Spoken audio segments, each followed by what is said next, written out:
Stop jumping on me. Why are you doing that? Having a bad dog day? Rex, come back here.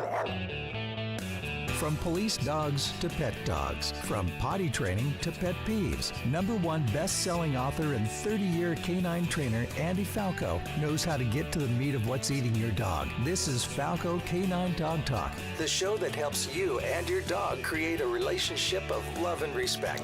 What a good boy. Good heel, Rex. I love you, Rex. And now here's your host, Andy Falco. Hello, my friends. This is Andy over at the Train the Dog Trainer program, and I just want to come on and speak for both myself and Cam-Thompsen and let you know that on this particular episode, the tech gremlins got into our system somehow and lowered my volume level on my particular voice, and Cam's is actually normal. And so you're going to notice a little bit difference, and there's a very, very slight echo that you may hear. But I want to let you know that we are aware of it. We're trying to fix it. But I think that the content outweighed us trying to do this podcast again. I think there was way too many golden nuggets in there for you. And so I wanted to go ahead and publish this one. It's not that it's unlistenable. It's just that the levels are a little bit different. And, sometimes I know that can kind of throw things off just a bit. But just wanted to give you a heads up that we're aware of it and we're working on it. And we will hopefully have this fixed for future podcasts. But I want to make sure and publish this particular episode because I felt that it was particularly good. And so here you go, the episode 2 of Evaluations. All right. Hey, gang, this is Andy over at the Train the Dog Trainer podcast. I am here with my co-host, Cameron-Thompsen. I love the delay. It's just mean. We were just talking about what we're going to use for our opener, like our whatever thing we say when we're getting started, and our shtick. Yeah, we're going to be trying to figure out, but it's Cam's job to figure out what that's going to be. Oh my goodness! Never mind that he just gave me the job, then took it back again. But now I have it once more. Right. Such fun.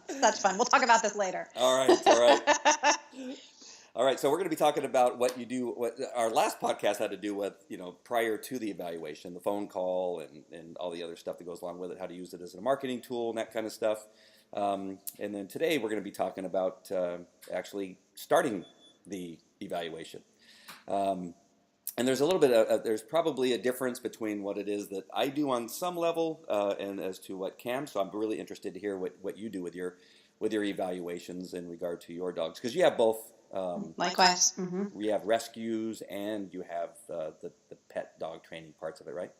Correct. As a dog training company working with private owners, and then also the nonprofit rescue organization where we still provide interviews or evaluations for dogs that are being considered to surrender to us. So there is a whole process and protocol that involves that evaluation to determine whether or not the dog is a good candidate for us to work with and rehome, or if in fact we need to find another solution to counsel that family through. Yep. And then I have it's kind of an evaluation. It's a meeting of potential clients. I know I can talk. Potential clients that have a need for a particular type of service dog. So we're going to talk about that just a little bit. Not too much, but I do have a funny story that I was just telling Cam about. And so we're going to go in a couple different directions. We'll try to keep it within an hour. It may be difficult. Yes.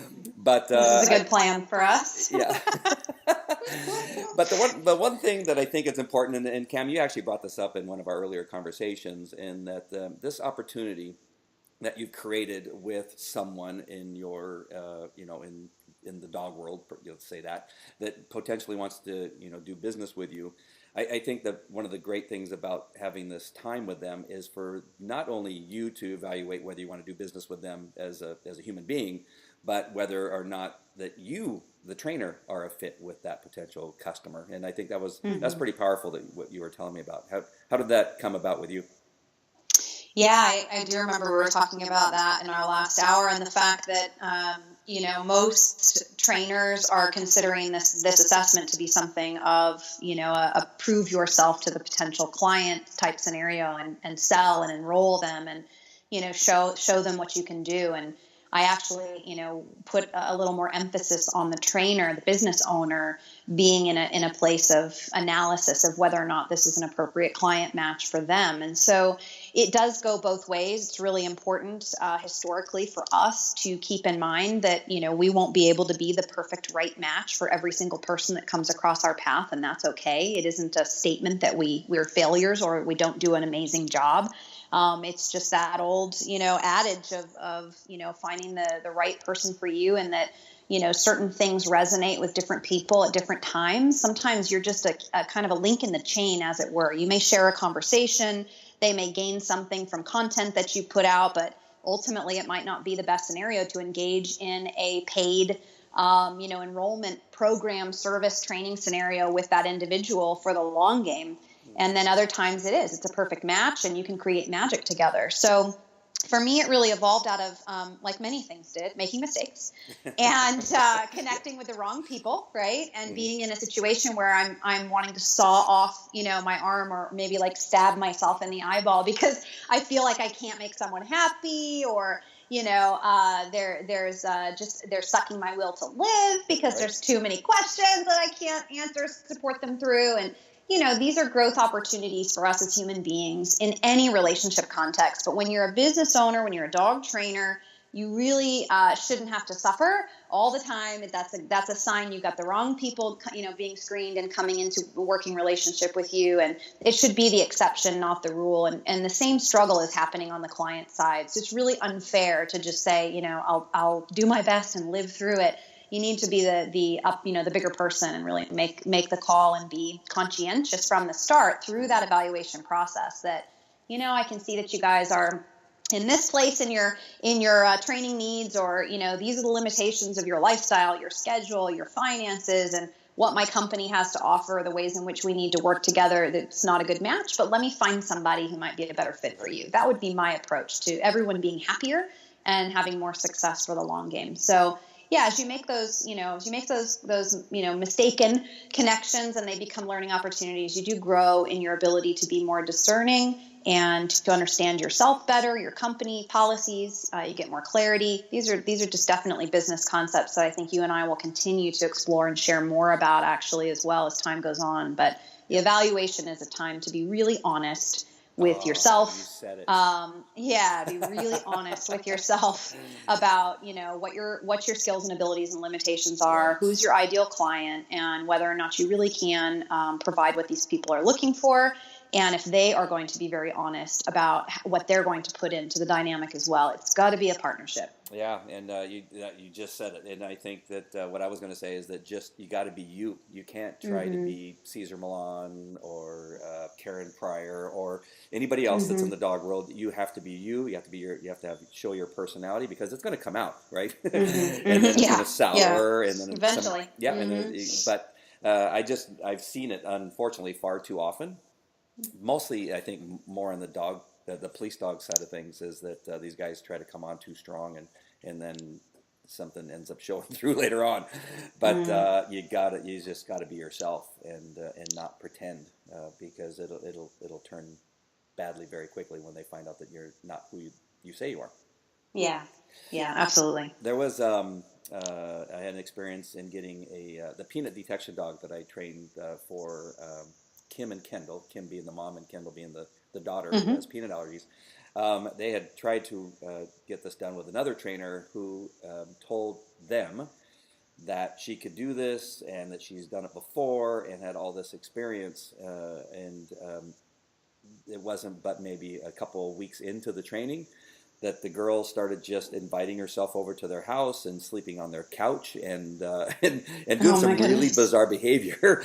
And they found out that she had never done anything like it before. I mean, that's an extreme circumstance, but the reason I bring it up is because this actually happens in our world of dog training, that people can pretend to be something that they're not. If you're just getting started, that's why in the earlier podcast, I've told people to do training for free to begin with, to volunteer your time and get some experience. And that way you can later on say that you have experience, but don't ever get over your head, because they nearly sued her and had her arrested for some stuff that she had done. So it's just gosh darn it, just these people have enough to worry about with their dog that's biting people or something like that they don't need to they need to have to worry about whether the trainer that they selected is the right fit. And I know that took a whole dark turn. But I mean, this is the reality for sure. And I think it extends into any other, working relationship in trying to suss out a professional. Yep. By any means, it's not limited to the industry, but it's certainly something that we fight against as ethical, business owners within the industry, because we know these things happen, and it's a human problem. It's a human behavior issue, obviously. And so the goal here is to train up great trainers who will set themselves apart by being consistent and honest, and, have good values, and, will invest in their education and do it right. There's just no shortcuts. And I think that's kind of the message here is, be clear about whether or not you're just new and you're learning and you have limitations to what you can do, and be honest with people about that from the get-go. And if, like Andy said, even if it's an opportunity potentially for you to practice and get experience, a lot of dog owners will allow you to do that if they know that from the start. If you're in that situation of trying to get experience and exposure, and you want to offer yourself to somebody and go, I really feel like this is a problem that is not, I'm not really qualified to handle. It's new to me, but I'm willing to problem solve on the level that I can, and do it for free, or, do it for cheap. If you're interested in, if you like working with me and you've indicated that you want to see how far I can take you, it would be a great experience for me as well. That's one thing. But, to say you can take a dog from A to Z and you've never done it before, or you really don't know how you're going to do it, that's definitely not something that should be going on at all. It's gonna swing around and bite you in the butt eventually. Yep. And you can also have some mentors that you can lean on. I know that my trainers that I have that run the pet dog business now that I have, they will come to me, and whenever they get into a bind or get into a situation that they thought they could deal with, that maybe later on they thought, what, we haven't seen this before, can you help us? And so, and then I do. There's people that I've called and said, still to this time, and I'm here to tell you that no matter how long you've been in this business, there's going to be something that's going to come across your path that you're going to go, wow, I've never seen this before. Is this just, is this common that a dog does this thing? It doesn't respond to the training as every other dog on the planet responds to this type of training. And there could be somebody that just has some a little bit more knowledge in that particular breed, perhaps, or something like that. So make sure you don't burn any bridges. I guess that's the message I'm trying to get there. That if you have somebody that has great knowledge, that you want to always keep them in your Rolodex, so you can go to them.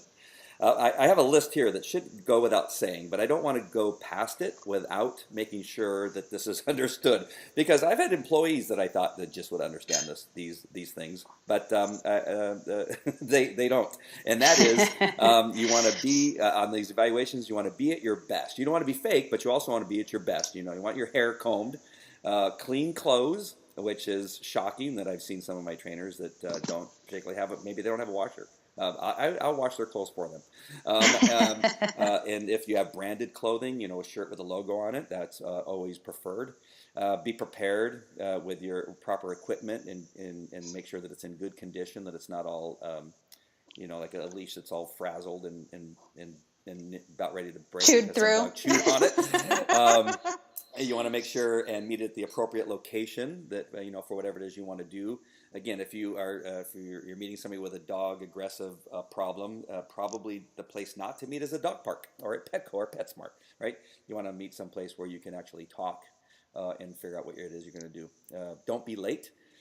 Don't be on your phone texting, as you're walking up to them, or as you're introducing yourself, you're finishing in one of your texts. Again, these are things that I've actually seen. As a police officer, I remember responding to a call. It was an active call. It's called 5150, which is a crazy person. And I arrived first. I was the follow-up to this call. And the primary officer, as he's walking towards this lady who has a shovel and she's breaking windows in her own house, he's texting on his phone as he's walking towards the call. So, it seems really stupid that I'm even bringing these things up, but I'm telling you, I have seen it even in some of what would be considered the most professional professions of stupidity. Make sure your vehicle is clean if they will see you in or near your vehicle. And that seems kind of strange maybe to some people, but that's one of those things that people will see. If you take care of your stuff, And one of the things is that you may take their dog and have it for a period of time, that if you don't take care of your car, are you, you know, this may be subconscious. They may be thinking, well, are they really going to take care of my dog? And so these are things that I would say are important to write down. If you're listening to this podcast, to maybe put that on the list. Maybe not for you, because maybe you do all these things, but you want to also make sure and be a good representative of your company if you have somebody that's going to be eventually working for you. Do you have any rules that I missed, or do you think my rules are stupid? That was a trap. No, I think your rules are common sense. They're also going to be, there's going to be a scale, you know, within there that as a business owner, you can decide what is, you know, your priority, and to what degree is it important to you to, you know, for example, logos or, you know, business attire and these sorts of things. Like, to what degree is it important to you to convey that particular message in interacting with potential clients? The thing is that what Andy is articulating is you just can't go wrong. I mean, if you swing hard in the direction of being, you know, well put together and things are tidy and clean and you're clearly identifiable as the dog training company that your client is showing up to meet, it just isn't going to do anything to harm the potential in inspiring confidence in those people and enrolling them into the solutions that you have to offer them that day. So, you know, there's certainly going to be a spectrum of blending what we were talking about previously in terms of authenticity and like really showing up as who you are. You don't want to show up to an evaluation and have checked all of these boxes, but then all of your social media is the complete opposite, for example, right?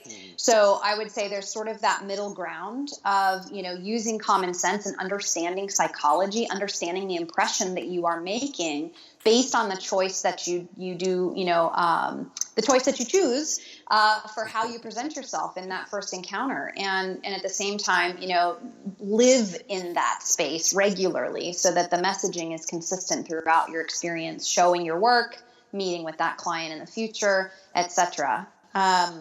You know, I definitely, the other thing I wanted to add is I definitely look at these things about the client. So again, to sort of stand for my whole position of this evaluation is not just, I got to sell a board and train. It is you know, I wonder who this person is. I wonder what they're about. I wonder if I can help them. You know, I want to learn about them. I wonder if they're a good fit for me and I want to work with them. So you're looking at their car. You're looking at their clothes. You're looking at, you know, these items and sort of recognizing, right? And able to gather information, guys, on just what level of mess might exist in the situation you're endeavoring to enter into and the relationship that you might be, you know, entering into with these people to try to resolve the dog. Right. So that's kind of the one thing that came to mind for me in you talking through that list is, you know, consider it information gathering that you're able to do from the flip side. And then also, you mentioned that you assumed this was common sense for a lot of people in terms of staff and experiences training in the past and ran into the fact that it wasn't. As a CEO of your company, Dog Trainers, it is your job to articulate policies and procedures for the lowest common denominator. Mm-hmm. And you may not think you need to articulate these things, but it's really smart to do so and to make that, you know, a precedence that you establish right from the get-go when you hire someone into your company and not make any assumptions that they automatically will know. So I thought that was a really great list, you know, example that you're sharing with the audience for them to at least get started with. And then I would encourage them to think, like, sit with that, you know, and take some quiet time to really expand from there. What else in great detail is important to you that your team consider and follow through on and, you know, really live and represent your company with in terms of these details, because you don't want to have to go back and say, you know, I'm sorry, I didn't articulate this in the beginning of your employment, but you haven't been consistent and it's giving us a bad name. And the person is like, hey, that was totally unfair. You know, I didn't know. Yep. So those are the main things that kind of stood out for me that I just wanted to share with the audience. And you know, from there, they can really put their own flavor on to what degree they're concerned about sharing that stuff. I don't really do anything in terms of logoed clothing, and we have gear. We wear it when we do our community class. And I think we talked about this in part 1. It isn't the highest priority to me because I have found that my clientele, and again, this is unique in each demographic and to each trainer, I want my clientele to feel a little more familial, right? And so I found it's a little disarming, to just be in my natural put together state, which is, casual, but together, and to not have that sort of, degradation of, I'm the company and I'm the teacher and you're, the student. But it's just, it really, you can't go wrong, right? To have those things established that you are clearly identifiable if you're meeting in a public place, that you wear those things when you're teaching a class so that you present authority in that scenario. There's a time and a place that I think it is 100% valuable regardless. Yeah. We do a lot of group training where we have 10 to 15 people on a field. So you don't want anybody guessing who's who. Yeah. And then when that person with the red shirt, all of our shirts are red. That red shirt comes up, that we're there to help, especially because they get tunnel vision on their dogs when they're trying to eat the dog that's standing next to them. So we found that it's a good way to, again, like you said, have authority, but also identify right away that's us coming to help. So that's those are good. And I think beginning your procedure manual, even if you're a one-person show at this point, start it now. Starting our procedure manual, starting with your mission statement, and who it is you do these things for, and who you are as a company, and then these list of things that you want to be upheld. I think it's a good time to start. You don't want to start, later on when I got too many other things to do. Just start writing them down. That's why I love journaling. Journaling is a good way to get some of these things written down as you see them, and then you can add them to your procedure manual really quickly. Just have a Google Doc. I love Google Docs because you can work on them from anywhere. So those first few minutes, you brought that up, is when you're seeing that person, that customer, potential client coming up. Those first few moments are, I think, for me, are probably the key to my evaluation. It's for me, because I'm often trying to decide what class they're going to be in, whether they're going to be in a group class, or we're going to do a board and train, or we're going to do a private in their home, that it all starts at the moment I see them getting out of the car. And I know that seems kind of strange, but for me, totally agree. It is so important, because that's where you're going to see them at their normal. Because as they get closer to you, they start to act unnormal. Is that the right word? That's the way you say that. Abnormal. They're definitely more self-conscious. Yeah, they start acting. They start acting more friendly to their dog, or they start to act more strict to their dog. It's really strange what happens. But you'll see them smack their dog at the door of their car as they're trying to get out, or they open the door with no leash on the dog, and the dog starts running around the parking lot. But I try to be in a position where I can see them before they know I'm watching them. Because I think I see a lot. How the dog responds to them, does the dog just ignore them completely? And that really begins to tell me about their relationship. Does the dog duck when they, maybe their hand kind of waves over their head? Does the dog kind of duck down that he's afraid he's going to get smacked in the head? All these things are really, really important. And like you said, what does their car look like? How are they dressed? Are they yelling at their kids in the car? Hey, stay here! Mom's only going to be a minute. Are they? Because I just shared with Cameron, I'm going to be doing a podcast called the Dad Podcast, because the reason they want me there is because I've mentioned before that I think dog training is very closely related to raising children, and so if I can see how they're treating their children and talking to their children, I could probably tell you what the problem is with their dog. So, what do you think of those first few moments? What are some of the things you look for?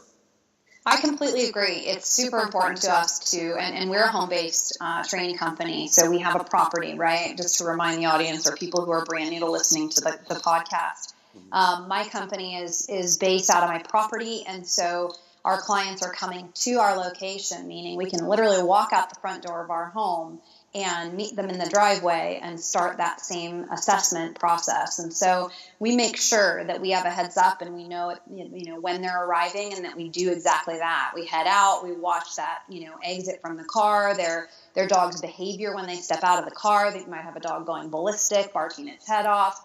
There can be all of the things that you articulated and then some going on as that person arrives and gets themselves settled, and how they handle the dog pulling on the leash and being overly amped and aroused about the surroundings and all the excuses they start to share with you, and the reasoning that they have to start sharing around why the dog's behavior is what it is. And it's all information for you to gather. It's all the beautiful, yummy, value of creating this meeting in the first place. And it really informs your ability to figure out what is the problem, what are they inspired to accomplish, and what is stopping them. You're able to assess that all in that moment because you can see whether or not they set boundaries. You can see whether or not they have self-respect. You can see whether or not they're anxious or reactive themselves. You can learn all of these things in those first few moments, and then you can start to immediately seed, as I call it, into where the solutions exist and how to get there. So yeah, I think everything you said is pretty dang spot on. It's almost as if you know what you're doing.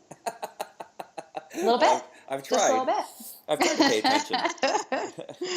I'm feeling very validated. I watched the Cesar Millan video before we started. Right. A little bit of a pet whisperer action, and now you're done. You're golden. Yeah. That's all I need. Bring on the aggressive dogs. I think we might have talked about this in the last podcast, but it was about inviting the entire family there, and I think that's one of the things I always seem to look at. It's not I think I've said this before too, that it's not about the dog necessarily with me. I assume that the training of the dog part is going to be fairly easy, only because, like I said, I've been doing this for a really long time, and I've been able to solve most problems, not all, but solve most problems in regard to the dog, where my issues tend to more often be is in regard to the human beings. So I'm way more focused on what the humans are doing, it seems, than with the dog. And I don't want you to get the wrong idea. I think the dog is important, and watching what the dog's body language is telling you as they're approaching and that kind of stuff. But I'm often watching what their body language is based on what the human beings are doing. Right. I also want to see, though, back to my original point, is how the family and the people that show up are responding to one another and what is happening, the communication between the husband and wife, and the looks on their face, the way they're walking. Are they, slouched and just degraded about having to be there because they haven't been able to solve their problem? Is the husband mad that he was, forced to do something else other than watch a football game on that particular day? They're treating each other poorly, degrading one another. Yeah, so it's really important. Yeah, if you just take the time, and again, I'm always referring back to some other podcast, I know, but if you had a chance to, I think I did one on human behavior. You may want to go back and listen to that one, but I talk about how important it is for a dog trainer to really know about human behavior and the psychological personalities that people may or may not have. And so how do you feel about that part of it, about the human, I guess, what's the word I'm looking for? The human picture that you're trying to, snapshots you're trying to take as they're approaching. Yeah, it's extremely important. I mean, it is absolutely crucial to educate yourself about human behavior, because we already know, whether you're a good trainer or crappy trainer, honestly, we already know that dogs will completely change behavior in some cases within a matter of minutes of changing their environment and the person who's at the other end of the leash. So, if you can take a dog from an owner and create, what looks like magic in moments or days or weeks, and, but the dog's behavior at home is supposedly a catastrophe, then it stands to reason it's the human, element here that needs to be addressed as well. So, I totally agree. I'm looking at that information all the time because it's a question of how coachable are these people. It would be one thing for me to take the dog and do the work and hand it back to them, and all it is a little robot, pet that they own that follows through and does everything I just told it to do. But that's not how it works. You have a living, breathing being, and they're looking for leadership and clarity and consistency. They're responding to energy in the environment and the presence or absence of structure and consistency. And so we have to have people who are going to receive the messaging that something about their process and behavior needs to change. Yeah. And when you have everyone together and you look at how they operate in their relationships with one another, you gain insight into how likely are those changes to be made. What sort of, what's the word I'm looking for? Incline is ahead that is going to prevent them from doing that, easily and effectively. and, then being able to have, some clear and direct conversation about their willingness to start the work. So it is really, really important to see those things. It's important to understand if, a relationship, a marriage is falling apart and the dog is sort of caught in the middle. If there's been a long-standing history of lack of health, health and stability in their communication and lifestyle and things like this are all going on. It doesn't make sense to promise certain outcomes or to, start down a road of deep work to get this dog into a great place without addressing those things and ensuring that they understand their responsibilities and involvement in the equation. So you've got to be able to work with people. It's just absolutely essential. You can't get into dog training and, have the stance that it's because you're better with dogs and you don't like people. You're going to struggle massively. And the evaluation is a great time to honor that fact by pulling everyone, together and seeing where some of the breakdowns are in the human side of things. Yeah. And then getting to work on, what's possible if they're tuned in to what the dog actually needs and, go from there. So yeah, some of this sounds very negative, I think, to people that may be listening.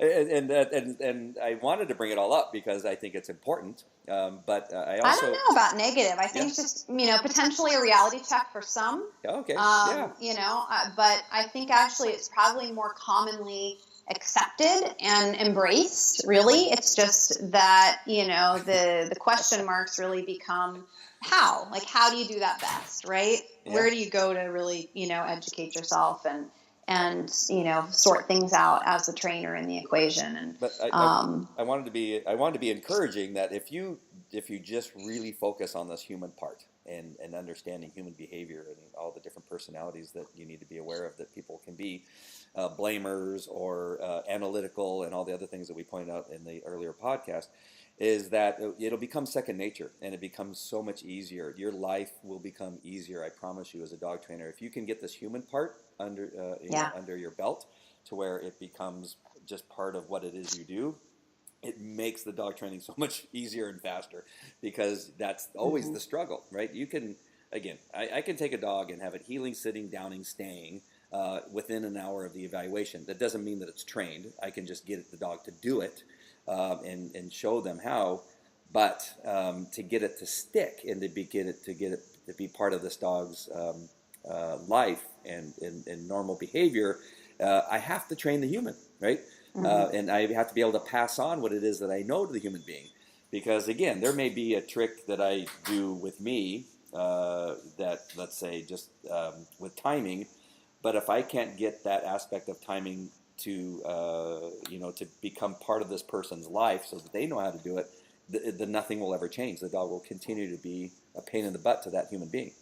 And so until you get this part down in regard to the human beings, it's going to be a struggle to have great success. Now, there are trainers that have a very narrow type of dog and human being that they will take, and they kick everybody else out, and they continue to have success because they take some dogs that just are within this very narrow, I don't know how else to put it, this narrow type, right? Niche. Yeah. And so these people can be successful.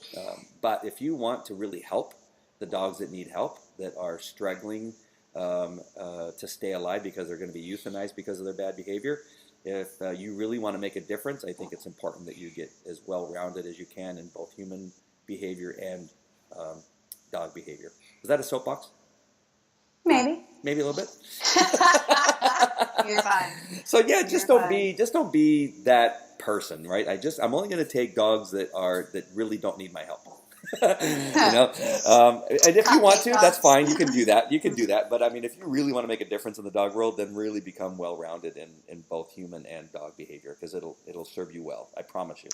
I mean, the flip side to that coin is, maybe in handling practice, based on life circumstances, you are having to set a boundary about the type of dog that you can, be hands-on about. But that doesn't mean you have to be limited in your information and how you disseminate that. So you could have a dog trainer who, you've got young kids in your home, you want to work from home, you want to work, part-time, your vision for your business is not, this massive ordeal or endeavor, and you need to keep dogs that feel safe to you, around your family, etc. I totally can respect that. By the same token, don't stop learning, because you could be, live streaming and educating and Skype sessions around the world at the same time, and really helping, as you're, implying, people who really need the information on a broader spectrum with more challenging dogs. And so I think you can kind of divide that concept on a certain level into a few different categories. Especially while somebody is, it's not that you can't make a difference, or that, you can't share information that would be powerful to a lot of people who really need it, or volunteering your time even to other, to nonprofit organizations. I love it when trainers, balance trainers in particular, come to me and say, I want to show up at your community class and give some time. Doesn't mean, they're not making a huge impact with people who really need it, but those might not be the same people who are taking in really heavy duty dogs like we do. So, they just have experience with it, they understand it, and they can help people. So anyway, I just kind of wanted to speak to that side of things, that I think it's not black and white, I guess is my perspective on it. I think it's not black and white. I think you can find a happy medium, and in some cases people might not be able to put, themselves or others at risk on a certain level in terms of handling, but that doesn't mean they can't make a big difference. I gotcha. You're good. I might keep you feel around. Me?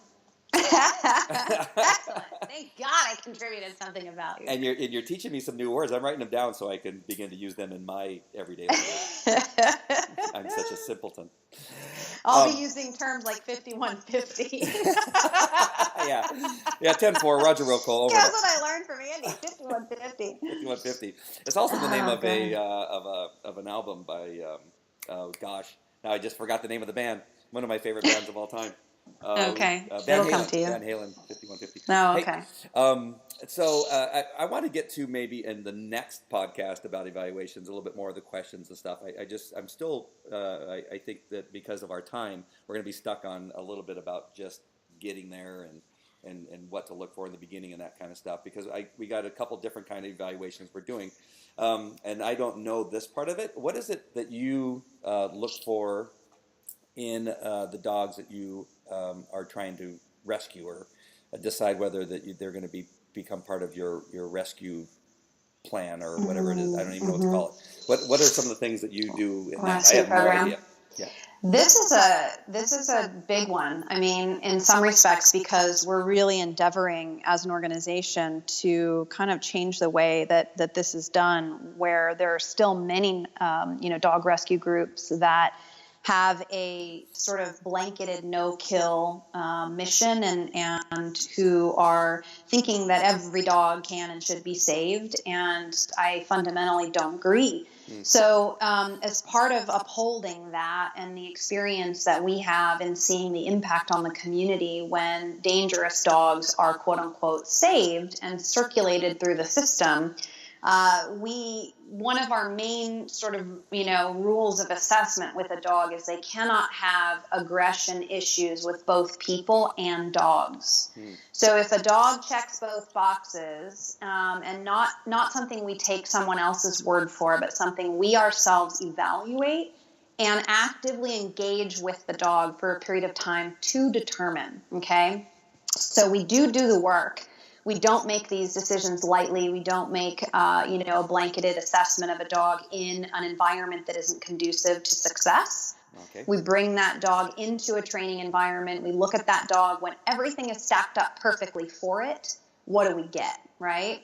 And if that dog shows us that there is a potential, in spite of all of that, or a guarantee that we have aggression issues in both directions, we will not put that dog out into the community. So from an evaluation standpoint, that means that if we've got a dog coming to us, that has a laundry list backstory of, strikes against it, it's attacked animals, it's killed a cat, it's, attacked dogs, it's bitten a bunch of people, or it's mauled a kid, we're not going to accept that dog into our organization. We're not going to, consider that an appropriate investment of resources and time and energy to try to salvage that one dog, based on the fact that even if we put them in the best case scenario with a dog trainer, somebody super experienced who's adopting this dog, which People, I guarantee you, they just don't exist. These adopters do not exist. Right.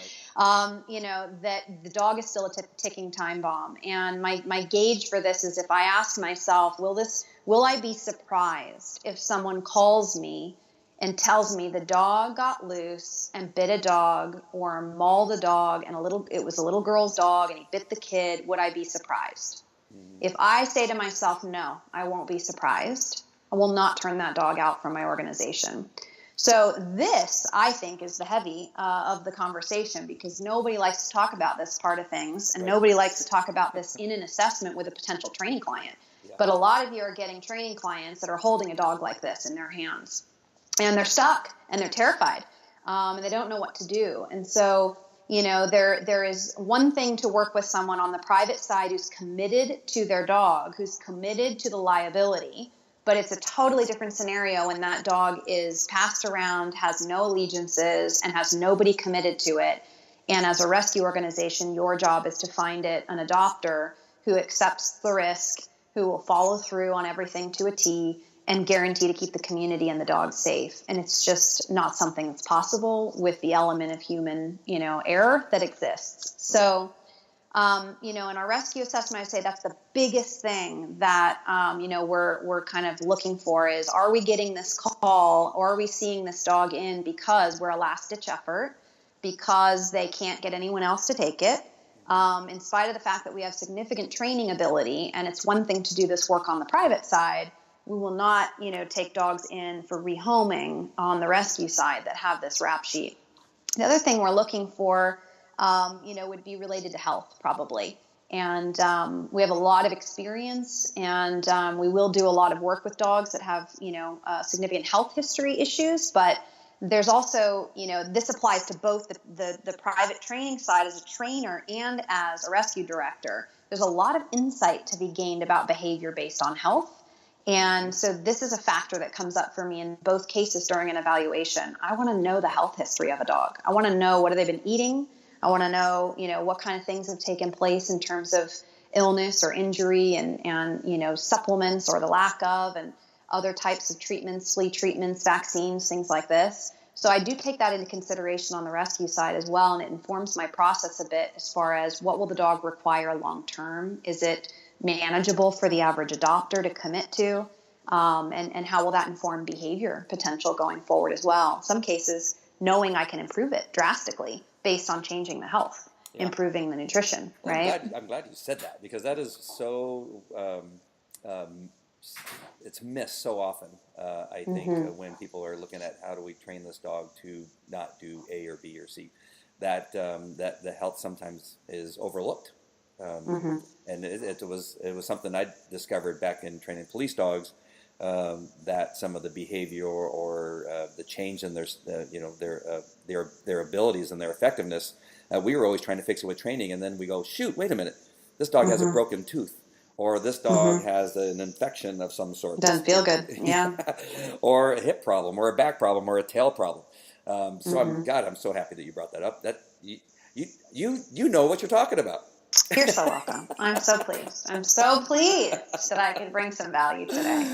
Yes. Yeah, it is really important. And all of my colleagues are doing really amazing work. We all know this to be a really key ingredient, pun intended, to, how we put the full picture together of behavior mod or, rehabilitation, as it were. And it's something that dog owners really need to be empowered to understand, that they can have a really important impact on their dog's performance and longevity. Nutrition, it can't be understated how important it is. This is true for us too. I mean, so many of these things, like you were saying, that correlate to parenting, they correlate to process. It's really just about process and having a healthy process for your own physical health and well-being, how you take care of yourself. There's just no shortcuts to doing things right. So I love talking about the nutrition aspect of it, and it's definitely a key component to how we look at dogs coming into the rescue program, because most people who are looking to adopt a dog, even though they're super excited that the dog has training on board, they're still a little bit delusional about that they want a fluffy buddy, to just, cuddle and kiss and hug and enjoy and have running around in the backyard. And playing with their kids. And, not the majority of people are looking to have an expensive medical case that has all these behavioral limitations and, can't do life with them. These dogs they're special cases. They take special people to lean into what's necessary to make that work. And while they do exist, and we can make those matches very successfully at times, it's just not the majority. So do you spend all of this energy and investment, trying to salvage the one while 8 others don't get a chance? Or do you focus on the 8 that have a much greater potential to drop into family life and transition without tremendous stress and live healthy and hearty for, the next 10 years? Yep. Yeah. I mean, you have to. You really have to. Yeah, and then also some people are shocked that veterinarians don't know that much about nutrition. Yeah.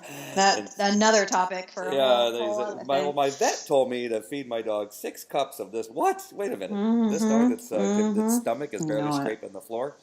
It gets hung up on trying to go up a curb. We had an overweight Labrador Retriever come to us for bed bug detection dog training the other day. We just started training, and he's overweight.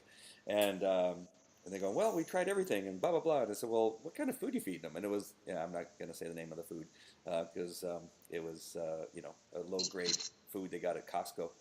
And I said, well, how about feeding the dog a good protein diet that instead of something the dog's going to store for fat? Because no matter what you feed him, how little you feed him, he's still going to store it for fat. And that's probably what's happening. So, and they were somehow told that the dog was a vegetarian. And so that was I've been hearing this one a lot. I know. I've been hearing this one a lot. Are not vegetarians. Vegetarian diets and hydrolyzed diets. Yep. And oh my goodness, these dogs are getting sick. They're not living. Yep. They're having allergy issues. It's heartbreaking to watch. It really is. A lot of skin problems start showing up. Yeah. We're going to have to get into this conversation on a bigger level for sure. It is its own entity. And I tried to ask him, get me fired up. Yeah. I said, who told you that? And they go, we don't know. We were just told the dog could not have any protein. It's a vegetarian dog. And I go, says who? And we found out that nobody ever said that. That somehow anyway. So yeah, you're right. But no, the dogs, unless it's a really special circumstance, need a good high quality protein. So just shut up. Well, good thing they came across your path. They'll be headed in a better direction now. Alrighty then. All right. So one of the evaluations that I do that's maybe slightly different is that I get people to come to us that want a dog for service, either protection or, like I told you, we trained a dog for peanut detection for people. An autistic child, we were actually on Animal Planet. They did a special on a dog we trained for a child that's called a loper. The child would escape wherever they're at, their home or at school, and he would just run. From the time he could walk. He was an escape artist, and he would take off. And so we trained the dog to track him down. And the dog was successful on at least 4 occasions that I remember tracking him down and finding him because they couldn't find him. And so we get these dogs. And so our job in that case is to interview just the people because they don't have a dog yet. And our job is to find a dog for them. And I would say that probably everything that we mentioned earlier in this podcast is important. In regard to understanding who the people are, their personalities, are they going to commit the time? Because when you have a service dog, you got to make sure they understand that this is a commitment, that they have to maintain the dog's behaviors, that they have to make sure that this dog is obedient beyond any other dog because they're taken into restaurants, they're taken on the buses, on trains, on planes. And I think that the most important thing is that you make sure that these people are committed. And I've told a few people that have come to me for a service dog that it's probably not for them because they're just by talking to them, I can tell they're too busy, not interested in knowing all the ins and outs on how to maintain the behavior with their dog. But you have to know human behavior if you're going to have any success. I was going to say, can you think of articulating a few of those examples of how you can tell whether or not somebody is really going to show up and do what they say they're going to do? Because it's very easy for a prospective client to stand there and tell you what they think you want to hear, and they're excited or they've enrolled themselves in the moment, but they don't know what it is that is going to be, required for the long haul. So what are some of the sort of backdoor insights that you're able to glean when you are talking with someone? What is it about that conversation or, specific questions that you ask that you're paying attention to that tells you they're too busy, or they've made, certain decisions too many times in the past that would indicate that maybe there's a pattern of behavior that could be a problem? Can you think of a few of those things that might help people just to get even a little more specific? I wish I had the exact questions that I ask, because most of it I just get a feel for the conversation I'm having. So Sure. I get that. I was a detective, and maybe that's where that comes from over at Anaheim Police Department. So I've learned how to ask the right questions to get those things based on who I'm talking to. They're not always the same, but I think really it's the looks on their face and their body language when I begin to tell them what the commitment looks like. That we should probably see them on a monthly basis, particularly in the early stages of putting them together, if not more, to make sure that the behaviors are being maintained properly. And sometimes they go, really, I have to, is this going to be every month? So you get the response back, and you can see in the way that they're asking it that this may not be something that they're ready for. I ask a little bit of, what their week looks like in regard to work and that kind of stuff. What it is they do on the weekend, and just really get a feel for who they are. And then I flat out just ask them sometimes, is this something that you are aware of, that this is something that has to be maintained, especially in something like a peanut detection dog, because it is like a narcotics dog where we train almost not daily, but a few times a week. And then we evaluate the dog once a month. Every narcotics dog, bomb dog that I've trained, we see each other once a month for the working life of the dog. And so something that like that takes a lot of commitment. Now, a service dog or a therapy dog in that nature doesn't need to be seen as much for that, but at least in the early stages, you want to make sure that they have a schedule that will allow them to do that kind of thing. If they've got soccer and they've got, parent meetings, and they got, a lot of after work curriculum or extracurricular activities that they do, and that kind of stuff, then we begin to say, is this something that you're going to be able to be committed to?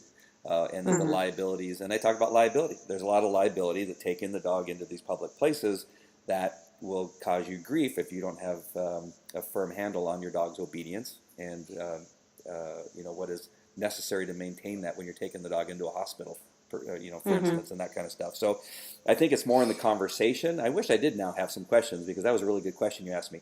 But maybe in the next podcast I'll try to come up with some. But I think for me, just only because of the time I've been doing it, I know how to steer a conversation to really hone in on whether they can do it or not. And they sometimes will, in the end, make that decision and not give me the 50% down that it costs to start finding a dog for them.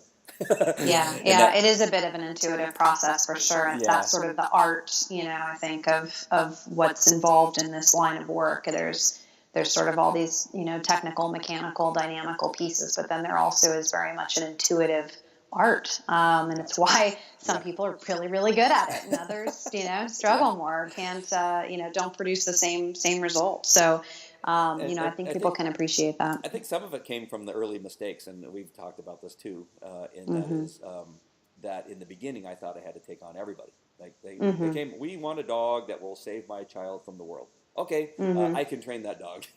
And then finding out that they weren't committed, or that just really wasn't possible with this human and dog combination, and going, wow, I shouldn't have done that. And so I clearly made that mistake early. Not very often. I usually learn fairly fast from my mistakes, fairly fast.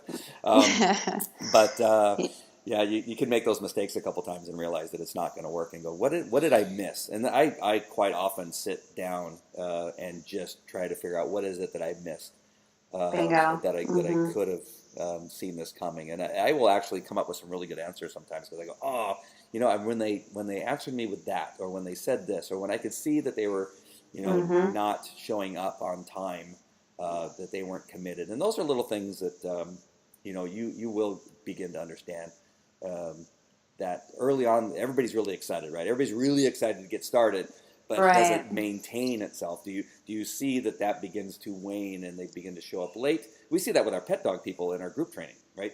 You have some people that are there early, right? And they're ready to go, and they got their bags, they got their bowls, they got their water bottles all ready to go, and they're early and they're ready to go. You'll see that on day 1, and then day 2, you'll see 2 or 3 people that are, oh, I was running a little late, I got busy, and then pretty soon you don't see them. So you can see that pattern begin, and you know that you're going to have a failure on your hands. So yeah, I feel like this is a great. It's almost a great, way to wrap up the conversation. Even it's just to sort of bring around that focus that the evaluation, your assessment, your interview is your first opportunity to put a pin marker in the relationship dynamic, so that later you can go back and see and learn and have insight and self-awareness around things that may have been messaging that was missed that can inform your process going forward. That we're really wanting you to see the value of this and actually how important it is, even if it turns out to be a dynamic in a relationship that doesn't feel amazing all the way through. Yeah. Stay present and pay attention to that experience in the beginning and that evaluation and assessment, because there's messaging there for you to go back and fish around how you showed up, how they showed up, what your enrollment process is, your conversations around how you can help them and what it is that you do. It's all things that you can learn from in hindsight based on, being able to move forward in that relationship dynamic and have it, sink or swim. So I love that. Yeah. Give them things to do beforehand too. Maybe give them some, I need you to do these things before I see you. We do that too, actually. I'm glad you brought that up. Heck yeah. It tells you a lot about where somebody's at. Yeah. Whether or not they do it. Yeah. Works for employees too. Fail fast is what they say. Fail fast. And this isn't a fit. And see ya. No. Mm-hmm. Wow, this has been good. I'm learning so much. Juicy one. We're kind of good at this. I love it. We didn't even get to the evaluation. That's okay. I mean, shoot. It just means we have less work to do. We get to just show up again and have another conversation and just keep this going. There's a lot to it. It's amazing how much when you've been doing it for a long time too, there's a lot that we don't think about, I think, as time has gone on, I know. That clearly is relevant for somebody who's building some perspective around how to do it and why to do it and what kind of information they can gather. Isn't that funny? And I've talked about this to anybody that'll listen, and that is you learn way more when you begin to teach. Right? Oh yeah. I learned enough to get started as a student, but I didn't really start learning until I started training dogs and human beings. That's where I began to learn my craft. And I totally agree. And speaking it out on a podcast is just another one of those tools that just like, wow, when you asked me that question about what are the questions, I was going, shoot, I don't know. No. Now you're going to pay attention. I've been doing it so long now, I can't even remember. And I know I have questions on our form that I asked. We'll have a whole nother podcast where Andy comes back and goes, guys, I got it. This is what I did. Oh, yeah, there was that what one I asked. question. I recorded it so I could remember. You stumped me. I was like, oh, shoot, I don't know. I tried to set you up to sound really brilliant, but that's okay. All good. So much helpful information. Yes. It's awesome. Yeah, see one, do one, teach one is one of my favorite, sort of principles of how I train here in my company and how I want my trainers to operate. And I always see them fully sort of own and appreciate a concept, a principle, a process when they have to turn around and explain it to somebody else. Yep. So I totally agree with you. Being in the teaching chair and the coaching position after all this time has been more valuable than any student experience for me too. Awesome.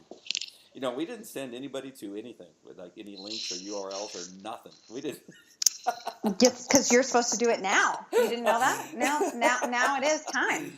Tell the people how they can engage with us further. That Facebook page, Falco Canine Academy, or the Train the Dog Trainer on Facebook. And then you got home2canine.com, right? Yep, home2canine.com is where you'll find our training company, or you can hang with us on Facebook. Facebook.com/home2canine. It's just Home2Canine Dog Training there. We do more free Q&A. Got more opportunities to get support through both of our organizations, and we can't wait to hear your feedback. All right. Is it / you said? Or backslash? I don't know. Back, forward, try both. Yeah, I don't know which is which. That's what I was going to ask you. Question it. I think it's backslash. Is the forward when the top is forward or when the bottom is forward? Good question. You're supposed to make me smarter, Cam. Oh, shucks. I tried so many ways today, and then I stopped. I stopped trying. So You're exhausted. Your nose is bleeding. I'll look it up. I'll get back to you. All right. How are we going to close out our podcast? It's up to you. Make good choices, people. I refuse to be put on the spot. Guys, we don't have it yet. We just don't. At some point, there'll be a ditty, there'll be fireworks or something. It'll be magnificent, but we don't have it yet. So all this yummy stuff that we just gave you, it's enough. Oh, They're fine. They'll accept it. It's enough. Yeah, well, good. I'm exhausted. Thanks for listening. All right. Make good decisions. Bye. Bye. Thanks for listening to Falco Canine Dog Talk, the show that helps you and your dog create a relationship of love and respect. If you like what you just heard, we hope you'll pass along our web address at www.falcocanineacademy.com and like our Facebook page at facebook.com/Falco Canine Academy. Follow us on twitter.com/Falco Canine Academy and subscribe to our YouTube channel at youtube.com/Falco143. And remember, if you've got questions for Andy, call the K9 line at 714-798-9961. That's 714-798-9961. This is a production of Falco Enterprises Incorporated. All rights reserved.